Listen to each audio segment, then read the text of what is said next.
Le président de la République effectue depuis ce vendredi une visite d'État de 48 heures au Bénin à l'invitation de son homologue Thomas Yayi Boni, une occasion de renforcer les relations de coopération entre le Bénin et la Côte d'Ivoire. L'homme et la femme sont désormais égaux devant l'impôt sur le revenu, l'IGR.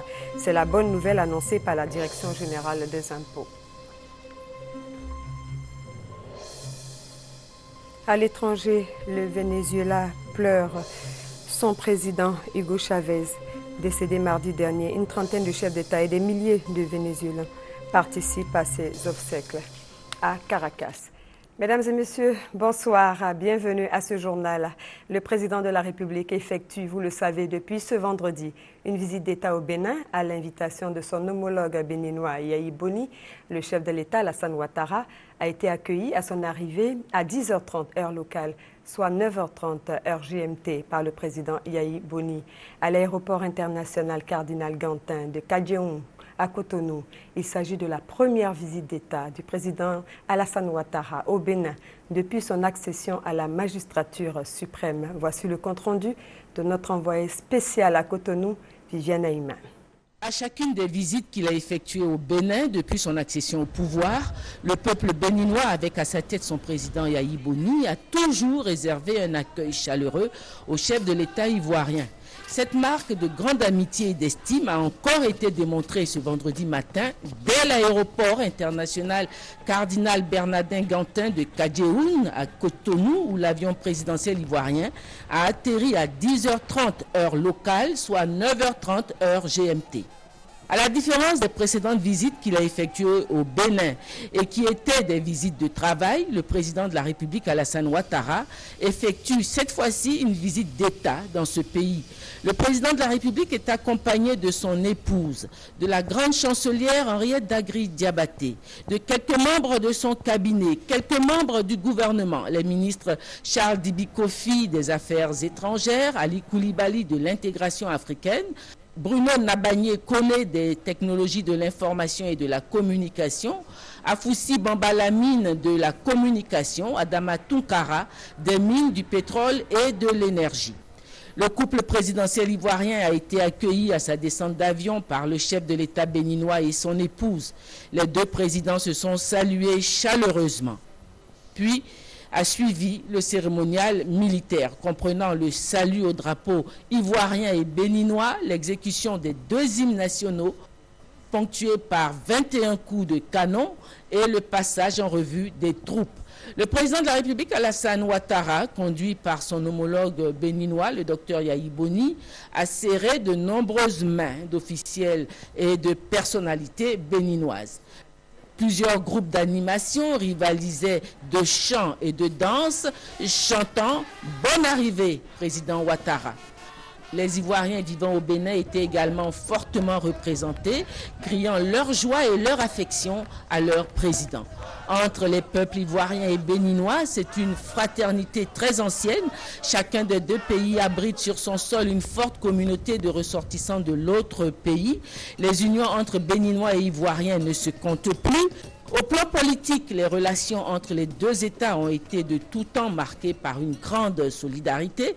Au moment des indépendances, les deux leaders politiques, les présidents Houphouët-Boigny de Côte d'Ivoire et Hubert Maga du Dahomey, furent des alliés pour gagner l'indépendance pour leurs différents pays.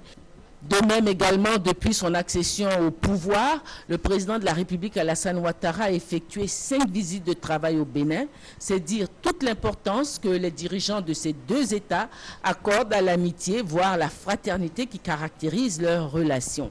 En arrivant ce matin à Cotonou dans le cadre de sa visite d'État au Bénin, le président de la République, Alassane Ouattara, a redit une nouvelle fois son attachement à cette amitié. Je voudrais d'abord dire bonne fête à toutes les femmes béninoises, à toutes les femmes ivoiriennes, à toutes les femmes du monde, puisque c'est la journée de la femme. Et je voudrais vous dire combien nous sommes heureux, Mme Ouattara et moi-même, d'être ici aujourd'hui à Cotonou, à l'invitation de mon frère, de mon ami, le président Thomas Yayi Boni, pour cette visite d'État. C'est une marque, bien sûr, d'amitié, de fraternité à l'endroit du peuple ivoirien mais également donc l'excellence des relations de coopération entre nos deux pays. Je voudrais vous dire combien, Monsieur le Président, nous sommes honorés d'avoir reçu cette invitation de votre part, et Madame Ouattara et moi-même, et nous avons une forte délégation qui nous accompagne. C'est vraiment une opportunité pour nous de resserrer davantage nos liens. Et je suis aussi venu dire un grand merci au président Yahi Boni pour sa présidence à l'Union africaine. Vous savez, l'année dernière a été une année difficile pour le continent africain, pour l'Afrique de l'Ouest. En tant que président de la CEDEAO, j'ai eu un plein soutien de son Excellence le Président, et la conduite de sa présidence à l'Union africaine a été remarquable. Monsieur le Président, grâce à vous, nous avons résolu la question de la présence de la Commission de l'Union africaine, et d'ailleurs à cette question, nous sommes venus à Cotonou 3 fois l'année dernière, et grâce à votre élégance, à votre compétence, à votre sens de la diplomatie et de la courtoisie, nous avons pu trouver une solution à Addis Abeba. Donc cette visite d'État, bien entendu, est faire suite à l'invitation de mon frère, si je peux me permettre, mon jeune frère et ami, mais également pour témoigner de notre reconnaissance et de notre volonté de renforcer encore davantage les liens particuliers, séculaires, qui unissent la Côte d'Ivoire et la République du Bénin. Après l'aéroport, les deux chefs d'État à bord d'un même véhicule se sont rendus à la résidence des hôtes de marque où va loger le couple présidentiel ivoirien durant son séjour. Puis ensemble, les deux chefs d'État se sont rendus au palais présidentiel où ils ont eu leur premier entretien après avoir échangé au préalable devant les caméras une solide poignée de main, signe de la solidité des relations qui unissent leurs deux pays. La visite du président Alassane Ouattara s'est poursuivie à Porto Novo avec la visite du centre Songhai du nom du prestigieux empire ouest-africain fondé entre le XIVe et le XVIe siècle. Songhai est une organisation non gouvernementale créée en 1985 par des Africains. Songhai est un centre de formation, production, recherche et développement en agriculture durable. Il vise à élever le niveau de vie des populations en Afrique pour un développement social et économique durable en utilisant les ressources locales, les méthodes traditionnelles et modernes, en les rationalisant, en pratiquant une gestion rigoureuse, en stimulant la prise de responsabilité et d'initiative par la concertation et l'écoute de tous pour la création d'entreprises agricoles viables. On revient à la journée consacrée à la femme, et les deux chefs d'État, après leur tête-à-tête au palais présidentiel de Cotonou, se sont rendus ensemble au palais des congrès de Cotonou pour assister à la célébration de la journée internationale de la femme. L'occasion de rendre un hommage aux femmes béninoises qui ont pris d'assaut la salle du palais des congrès de Cotonou. Ces femmes ont à leur tour célébré l'amitié ivoiro-béninoise. Je le rappelle, la journée internationale de la femme est célébrée le 8 mars de chaque année. On revient à Abidjan, 3 séances de travail à mettre à l'actif du chef du gouvernement ce vendredi. La première avec la Confédération générale des entreprises de Côte d'Ivoire en vue de plancher sur le plan stratégique de développement intitulé Côte d'Ivoire 2040, le défi du meilleur. La deuxième avec les acteurs du processus d'amélioration de la Côte d'Ivoire au classement Doing Business. Et la troisième avec le Millennium Corporate Challenge. À l'occasion de la Journée internationale de la femme, Daniel Kablan-Duncan a tenu à honorer ses collaboratrices. Compte rendu, Alexis Ouedraogo. Une Côte d'Ivoire de l'excellence, c'est la vision de la Confédération générale des entreprises. Elle a mis sur pied un plan stratégique de développement en vue de contribuer à la relance économique du pays. Son premier responsable, Gaumond Diagou, est allé l'expliquer au chef du gouvernement. C'est une contribution. Ce n'est pas le secteur privé qui fait le plan de développement d'un pays, mais c'est une contribution du secteur privé pour la vision de la Côte d'Ivoire. Transformer l'économie ivoirienne et devenir les meilleurs. À leur suite, le groupe de travail mis en place pour améliorer le classement de la Côte d'Ivoire au rapport Doing Business a une rencontre avec le Premier ministre. Il s'est agi de faire l'état des lieux de l'avancée des dispositifs arrêtés. Après eux, une réunion, celle du Millennium Challenge Corporation avec le Premier ministre. Tous les 15 jours, l'équipe de MCC travaille avec le Premier ministre, qui est président de la Commission nationale pour l'éligibilité, pour faire le point de l'état d'avancement du sujet. Je crois que nous sommes satisfaits. Les choses avancent dans de très bonnes conditions.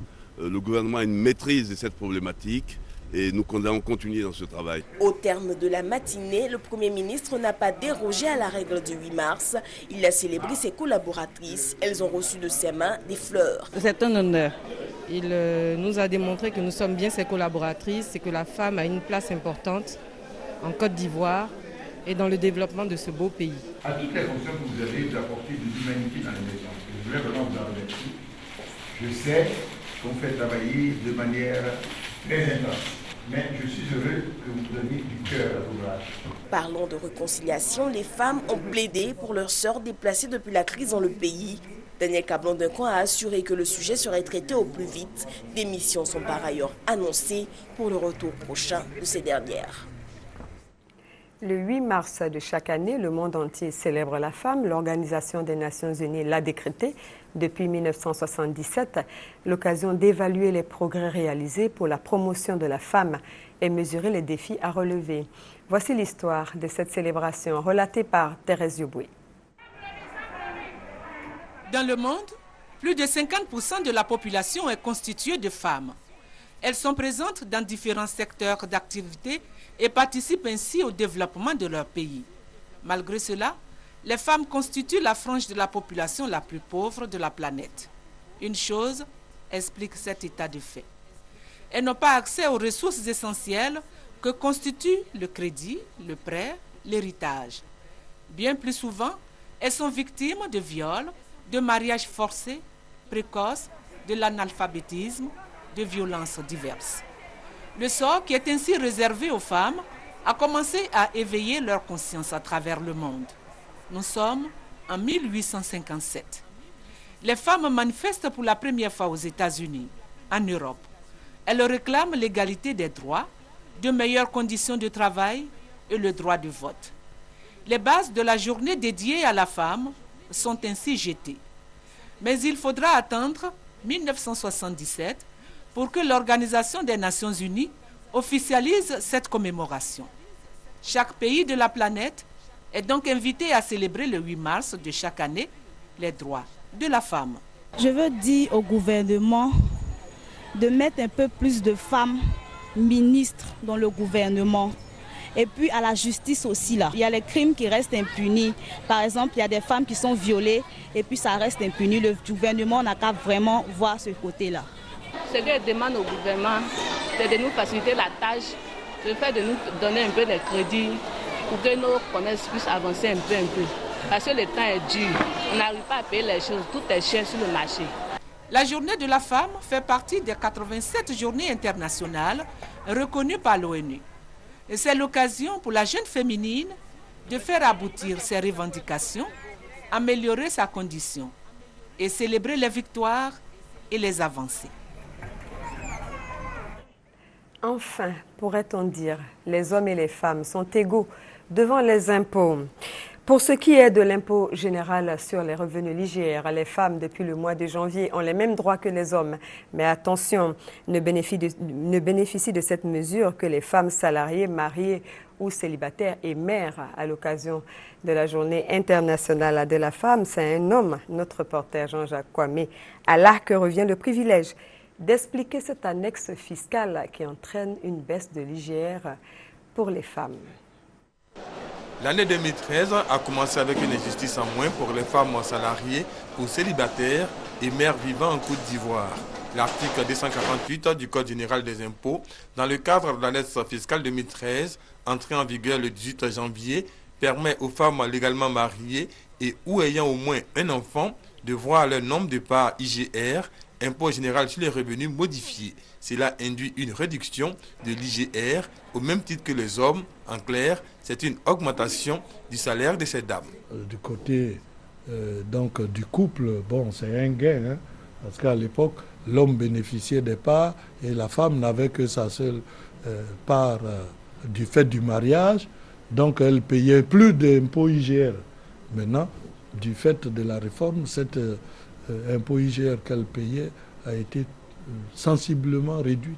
Côté femmes salariées, cette décision de l'État de Côte d'Ivoire est salutaire. Actuellement, avec le réaménagement, elle a reçu un gain qui l'aide au moins dans les charges familiales. Surtout que les charges doivent être partagées maintenant entre l'homme et la femme. La réforme intervenue en matière d'impôt général sur le revenu concernant les femmes est une avancée. Nous attendons le rétablissement de l'équilibre dans tous les autres domaines. En attendant l'équilibre dans tous les domaines, la baisse de l'IGR au niveau des femmes salariées n'est pas automatique. Les concernés pour en bénéficier, selon leurs entreprises respectives, doivent faire parvenir à la direction des ressources humaines les preuves de leur appartenance à la catégorie. Selon la Direction générale des impôts, l'État de Côte d'Ivoire, en prenant en compte cette réforme sur l'IGR, a perdu environ 9 milliards de francs CFA en 2013. On reste dans le cadre de la célébration de la Journée internationale de la femme. La ministre de la Solidarité, de la Famille, de la Femme et de l'Enfant est en direct de New York. Bonsoir, Madame la ministre. Bonsoir, Aliva. Bonsoir.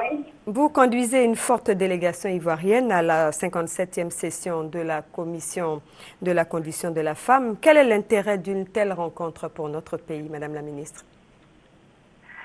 Je vous remercie pour cette belle opportunité. La Côte d'Ivoire a tout intérêt donc à être à cette tribune des Nations Unies au même titre que tous les autres pays du monde pour justement s'imprégner de l'avancée donc des conditions de la femme de façon générale, mais surtout pour profiter de cette plateforme pour échanger avec nos autres collègues des autres pays, échanger sur les bonnes pratiques et voir éventuellement dans quelle mesure nous pouvons également profiter donc des expériences des autres, mais aussi de comment faire profiter les autres pays de l'expérience de la Côte d'Ivoire, puisque vous savez qu'aujourd'hui, de notre avis, la situation de la femme en Côte d'Ivoire est largement positive. Voilà. Vous avez pris la parole à cette tribune pour présenter le tableau en matière de lutte contre les violences faites aux femmes et aux fillettes en Côte d'Ivoire.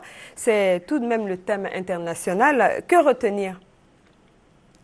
Alors, ce qu'il faut retenir, c'est que de la vie générale, la Côte d'Ivoire a une situation largement satisfaisante, en ce sens que le gouvernement et le président de la République ont pris une option claire en ce qui concerne donc la protection de la femme, mais surtout en ce qui concerne l'élimination et la prévention de toutes les formes de violence à l'égard des femmes et des filles, à travers justement donc notre stratégie nationale de lutte contre les violences faites aux femmes et aux filles. Et c'est un engagement fort du gouvernement que d'avoir par ailleurs intégré cela au programme national de développement de la Côte d'Ivoire. Et cette stratégie que nous avons partagée avec les délégations a été très appréciée et nous avons en tout cas reçu les encouragements des premiers responsables de ONU Femmes et de l'ONU. C'est tout à l'appui du gouvernement. Voilà. Et comment a réagi l'auditoire? L'auditoire, je le rappelle, composé de femmes leaders. Écoutez, c'est une très belle plateforme d'échange, comme je vous l'ai dit. La délégation de la Côte d'Ivoire est très particulière et nous avons beaucoup été également appréciées. Elle est composée de Madame la première vice-présidente de l'Assemblée nationale, de Madame le ministre de l'Éducation nationale, de Madame la conseillère spéciale du président de la République chargée du genre. Nous avons également la présence du général Kwame Akissi au titre du ministère de la Défense et de la société civile, bien naturellement, ainsi que de la société de gynécologie de Côte d'Ivoire. Alors, cette composition de la délégation ivoirienne est l'expression de l'implication de toutes les personnes impliquées donc, dans la prise en charge des victimes de ces violences-là, mais c'est surtout l'expression de l'engagement de la société ivoirienne, donc de leur engagement dans la lutte contre les violences des femmes, contre les violences des petites filles. En tout cas, je peux vous assurer, Adiba, que nous avons, à l'occasion de cette visite ici à New York, eu l'occasion également d'avoir des rencontres très, très fructueuses avec des personnalités donc, de l'ONU et de toutes ces institutions, justement, qui œuvrent auprès des États, n'est-ce pas, dans l'amélioration des conditions de la femme. Voilà. Est-ce qu'on peut dire que ce sont de bonnes nouvelles donc pour les femmes de Côte d'Ivoire qui seront célébrées au plan national, je le répète, je le rappelle, le 21 mars prochain, Madame la Ministre? Oui, ce sont de bonnes nouvelles pour les femmes de Côte d'Ivoire. Je peux assurer les femmes de Côte d'Ivoire et leur dire que nous sommes très bien partis en Côte d'Ivoire. Le processus irréversible donc de l'amélioration des conditions de la femme en Côte d'Ivoire est véritablement en bonne voie dans la mesure où, à entendre les autres délégations d'Afrique, surtout, eh bien, nous avons dans d'autres pays des situations dramatiques. Et en Côte d'Ivoire, il est heureux que nous ayons un gouvernement qui prenne à bras le corps les questions liées à la femme. Il est heureux que nous ayons un président de la République qui inscrive en priorité, dans ses priorités en tout cas, l'amélioration des conditions de la femme, la protection de la femme et de la fille. Il est heureux que nous ayons une première dame qui ait pensé à l'autonomisation de la femme en mettant en place donc ce fonds d'appui aux femmes de Côte d'Ivoire. Tous ces instruments n'existent pas dans les autres pays d'Afrique. Je peux vous assurer que les femmes de Côte d'Ivoire peuvent être heureuses et elles peuvent faire la fête en attendant que nous arrivons très bientôt pour l'apothéose le 21 mars prochain à Touba. Voilà. Merci beaucoup, Madame la Ministre. Très bonne fête à vous et à bientôt. Bonne fête à vous également. À bientôt, Madame la Ministre. Voilà, nous étions en direct avec la ministre de la Solidarité, de la Femme, de la Famille et de l'Enfant en direct de New York. Cette année, donc, l'accent est mis sur les violences faites aux femmes. Nous en parlions à l'instant, une occasion de reparler de l'excision. Même s'il y a des avancées, beaucoup reste à faire. Le point de la lutte avec Honorine Ainigori. Enfin, une bonne nouvelle dans la lutte contre l'excision. Depuis le 28 février dernier, des co-auteurs d'excision dorment en prison à Danané. Pour les femmes juristes qui ont sensibilisé 2000 personnes en un mois dans les écoles des communes d'Adjamé, d'Abobo, de Trècheville et d'Anyama, c'est une première victoire. Mais le chemin est encore long.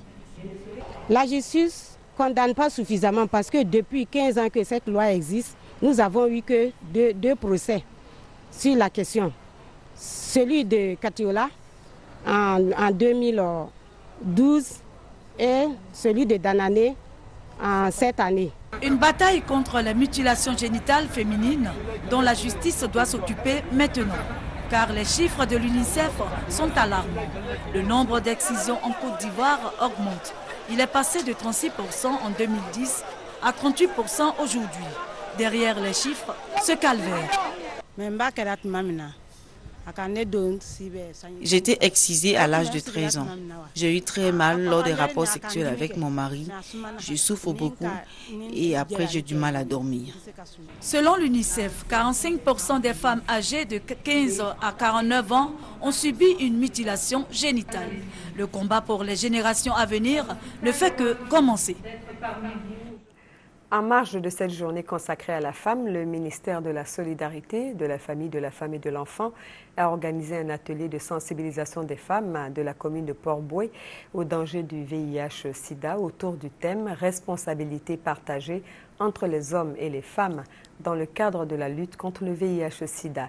La maladie touche une femme sur 20 en Afrique subsaharienne, selon l'Organisation mondiale de la santé. Francis Bouaf. Le VIH-Sida continue d'être un problème majeur de santé publique selon l'Organisation mondiale de la santé, l'OMS. L'organisation indique que la maladie a occasionné 25 millions de morts au cours des 3 dernières décennies. En 2011, précise l'OMS, environ 34 millions de personnes vivaient avec le VIH à travers le monde. Toujours selon les statistiques de l'Organisation mondiale de la santé, près d'un adulte sur 20 vit avec le VIH en Afrique subsaharienne. La Côte d'Ivoire, c'est le pays le plus touché en Afrique de l'Ouest. Nous avons un taux de prévalence autour de 3,4%. Il se trouve que pour cette affection VIH-Sida, les femmes sont les plus touchées. Selon les enquêtes sur les indicateurs du sida en 2005, on avait 6,9% de femmes infectées contre 2,4%. Pour les hommes, il s'est agi au cours de cette rencontre de sensibiliser les femmes sur les méthodes de prévention du VIH-Sida. Ce sont entre autres l'utilisation du préservatif, le dépistage précoce de la maladie et des infections sexuellement transmissibles IST. Après cette présentation sur le sida, les femmes ont été exhortées à être des ambassadrices de la paix dans leurs communautés respectives. Parlons maintenant de lutte contre l'apatridie. Il réside dans le département de Boisflé, dans le centre-ouest, précisément dans 4 villages. Ils sont au nombre de 8133 et sont originaires du Burkina Faso. Le décret de naturalisation pris en 1995 leur donne droit à la citoyenneté ivoirienne. L'acte vient d'être matérialisé par la remise des exemplaires du journal officiel de la République de Côte d'Ivoire de 1996 à aujourd'hui, remise aux concernés. Donc, ce qui a suscité cet acte, c'est leurs ascendants résidant depuis des décennies dans ces villages créés par eux. Justine Djikesey pour les précisions. Lutte contre l'apatridie. 8133 ressortissants burkinabés devenus apatrides du fait de n'appartenir légalement ni à leur pays d'origine ni à la Côte d'Ivoire sont désormais citoyens ivoiriens. Ils reçoivent des exemplaires du journal officiel de la République de Côte d'Ivoire de 1996 à aujourd'hui, édité par le Haut Commissariat aux réfugiés HCR, dont la vocation est de prévenir l'apatridie.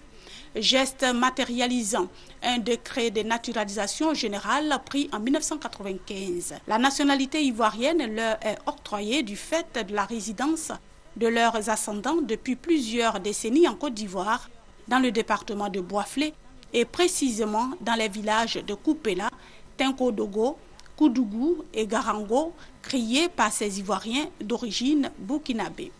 Témoin de l'acte traduisant l'engagement du gouvernement ivoirien à régler définitivement la question de l'apatridie avec l'appui du Haut Commissariat aux réfugiés, le ministre de la Justice et des Droits de l'Homme et des Libertés publiques, Nyenema Coulibaly, rassure ces Ivoiriens quant au respect de leurs droits. Par la même occasion, il annonce la gratuité et prise en compte par le HCR de l'établissement des actes de jugement supplétif des enfants nés entre le 28 novembre 2010 et le 31 juillet 2011 sur toute l'étendue du territoire national. Car l'une des causes de l'apatridie étant le non-enregistrement à l'état civil. Ainsi, sur 950 000 apatrides répertoriés en Côte d'Ivoire, 600 000 sont régularisés citoyens ivoiriens. Faisant d'une pierre deux coups, le ministre Nyenema Coulibaly a visité le tribunal de première instance de Boisflé, invitant le personnel au travail bien fait à travers une justice impartiale.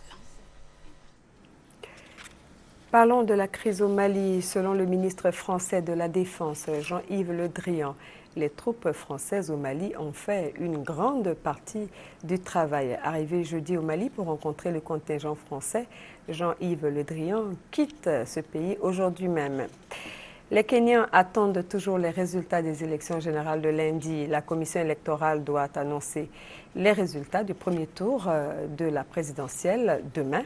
Le vice-premier ministre Uhuru Kenyatta mène la course devant son rival, le Premier ministre Raila Odinga. Le Venezuela pleure son président Hugo Chavez, décédé mardi. Des centaines de milliers de Vénézuéliens et plus d'une trentaine de chefs d'État et de gouvernement ont assisté aux funérailles nationales du président défunt. Le corps de Hugo Chavez sera embaumé et exposé dans un cercueil en verre au musée de la Révolution.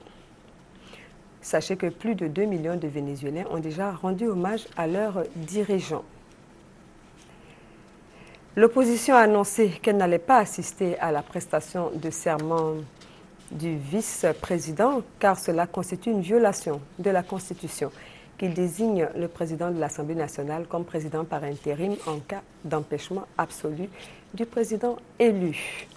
Cela n'a pas empêché le premier vice-président Madura de prêter serment aujourd'hui même.